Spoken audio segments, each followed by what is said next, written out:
Well, yesterday, before a meeting with some of the nation's governors, Joseph Biden said in a statement to the press, quote, "There is no federal solution. This gets solved at a state level," end quote. Of course, he was talking about combating the spread of the Omicron variant of the coronavirus pandemic. Now, pundits are trying to smooth over Biden's words, claiming that what he meant was that the surge of the COVID Omicron variant needs to be solved at the state level, with Biden saying, quote, "My message to the governors is simple. If you need something, say something. We're going to have your back any way we can."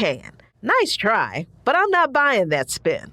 Not when some state governors like Texas Republican Greg Abbott issued an executive order in October prohibiting any entity, including private businesses, from imposing COVID-19 vaccination requirements on employees or customers, or like Republican Governor Ron DeSantis of Florida, who is rumored to be considering throwing his hat into the ring for 2024, who has also curtailed mask and vaccine mandates. And of course, Biden knows this. So how do you give governors who are not at all concerned about the safety and well-being of the people in their states power to solve the continued spread of the virus that they're clearly already not doing a doggone thing about and don't intend to? If you need something, say something. Well, that would mean something if these governors ask to extend federal unemployment benefits, but some of them cut them off early. If they ask Congress to impose an eviction moratorium, because only Congress can do that now. If they ask to make good on the promise of that full amount of pandemic relief funds and to send more so people can stay home, stop spreading the virus, and for the people who have been exposed to it and are sick so they can recover from it. But the governors are, of course, not going to ask for those things because that would mean their precious state economies would suffer, only it wouldn't really. Their economies really wouldn't suffer that much because if they did do that, people would have money to pay their bills, rent, mortgage, food, household goods, medicines while they are at home, not spreading the virus, so the train of transmission can be broken. Their economies would be fine and would rebound much faster, like China's did, if they would ensure that the people in their states were healthy enough to go back to work safely. But no, the focus of the governors and of the federal government is only to get people back to work, which is why the CDC just shortened the recommended time Americans infected with the coronavirus should isolate from 10 days to 5 if they are asymptomatic. A decision they said was driven by a growing body of research about when people are most infectious. But really, this decision was made partially because as healthcare workers get sick, the strain on hospitals with reduced staff is magnified. But do we really want asymptomatic doctors and nurses who are able to transmit the virus treating patients, possibly exposing more people to the virus? According to the CDC, yes, we do, because those essential employees need to get back to work.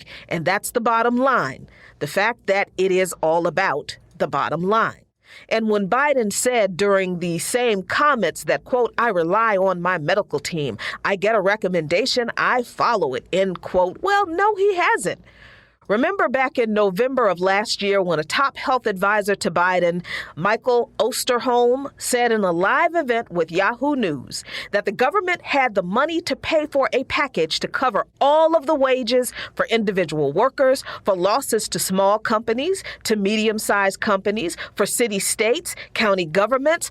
The government had the money to pay for all of that and lock down for 4 to 6 weeks to stop the spread of the virus?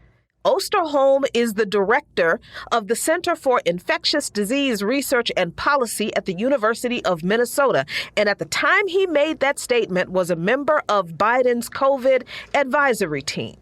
The scientific doctor of infectious disease expert with common sense said, quote, "If we did that, Then we could drive the numbers down like they've done in Asia, like they did in New Zealand and Australia. And then we could really watch ourselves cruising into the vaccine availability in the first and second quarter of next year and bringing back the economy long before that.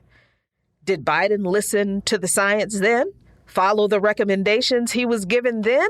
Nope. In fact, Osterholm was ostracized. Biden disavowed his comments, and that initial advisory team was replaced with a bunch of new folks. So Biden just said that the federal government he leads now has no solution for the spread of the variant. He's kicking the can down the road over to the states that have already proven not to be doing much more in too many cases. Then he signed that $770 billion defense bill, got on his little presidential helicopter, and went to the beach or wherever he went. Y'all's president just told you to put some Robitussin on it. He told you to put some Vicks Vapor Rub on it, drink some warm ginger ale and take a nap. Take a spoonful of cod liver oil with some sugar and go lay down. Drink some sassafras tea and put a hot compress on it, 'cause he's got nothing for you in this pandemic. I wonder what the next variant is going to look like. Follow Luqman Nation on patreon.com/LuqmanNation for lots of great content.